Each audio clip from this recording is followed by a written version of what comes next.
qui nous dirige. Qui nous dirige.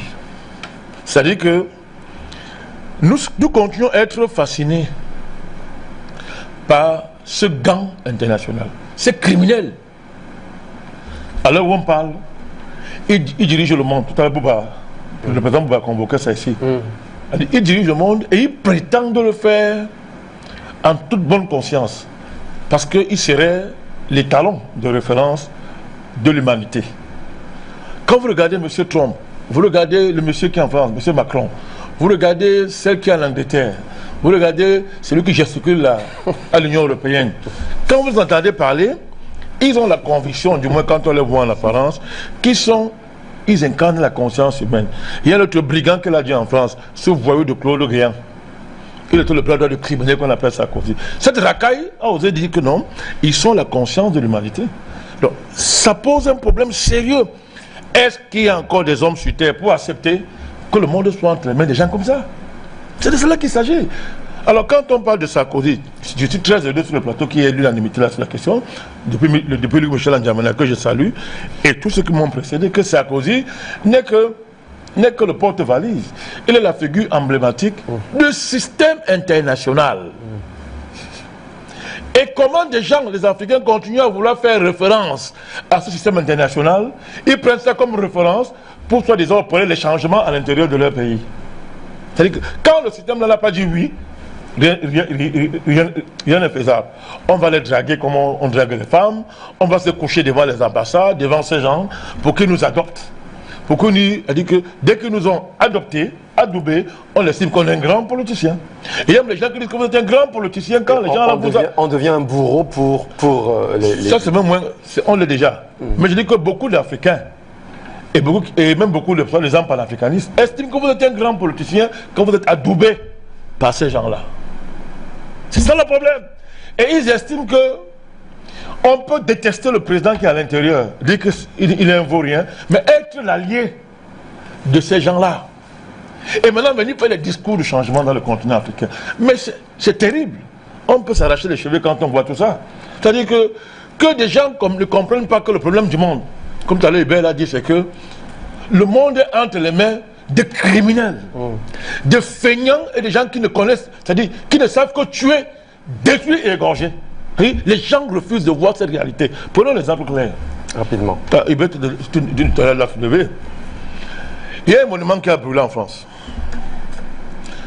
Bon, on peut raconter tout ce qu'on veut, c'est le symbole du Christ, tout ce qu'on raconte là, c'est pas ça qui me gêne le plus. Ça ne m'intéresse pas. Mais vous avez vu comment, en un temps record, on est déjà à peu de 800 millions d'euros collectés pour construire le monument. Mais personne ne s'intéresse du sort, par exemple, des gilets jaunes. Vous voyez ça? Vous avez là la quintessence, le symbole dans quel monde on se trouve. C'est-à-dire qu'on s'occupe d'un monument mort, parce qu'il peut rapporter déjà tout ce qu'on veut, il sert à manipuler les peuples, mais l'être humain, le vivant, pleure. Je n'arrive pas à manger, je travaille, mon salaire, je n'arrive, m'en sors pas. Les gens, je ne vis pas. On trouve. Non. Le monsieur qui est président, il gesticule, il saute, il vadrouille. Et on monte les médias français pour les diaboliser, les insulter tous les jours. Dire que ce sont des crasseux, et des gens qui font honte en France. Mais un monument a brûlé, 700 millions d'euros est déjà collecté. Voilà le monde dans lequel on vit. C'est ça le monde d'aujourd'hui. C'est-à-dire qu'on ne peut pas s'occuper de l'être humain, on n'est pas sensible à son cri, on ne sait même pas ce qu'il vaut, mais on peut s'occuper d'un monument qui a peut-être été construit par les êtres humains. Donc, c'est pour vous dire que l'enjeu de notre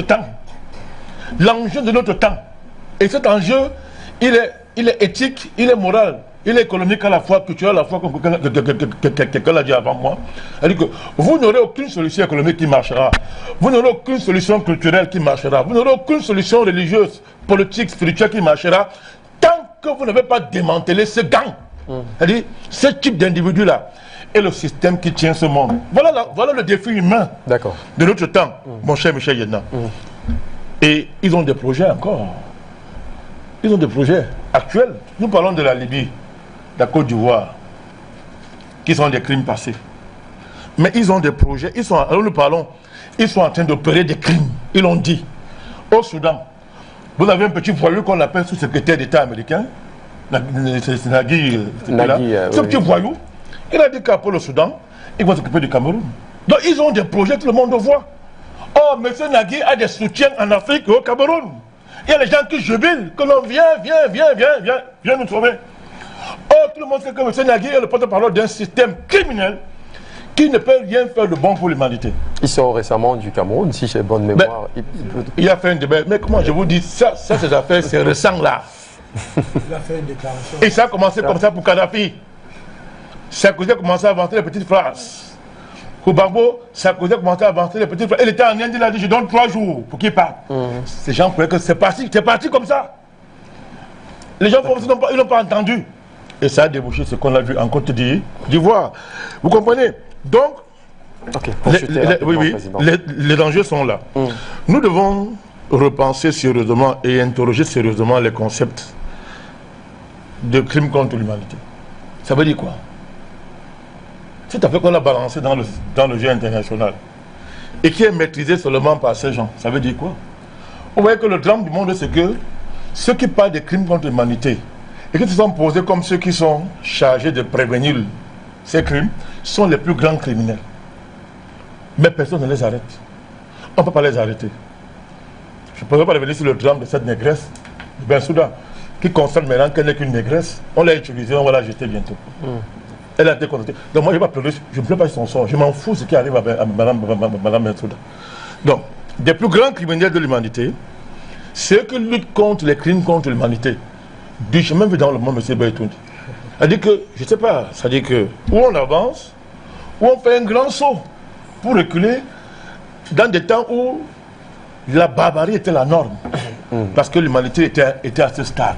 Mais un stade comme celui-ci où on prétend qu'on a atteint, qu'on atteint les niveaux les plus élevés, n'est-ce pas, de la civilisation, qu'on en soit là, c'est terrible. Je termine avec la question des droits de l'homme et de la démocratie. Vous avez entendu Sarkozy, non? Ce bandit-là, ce brigand, ce criminel, ça dit, qu'est-ce qu'il dit?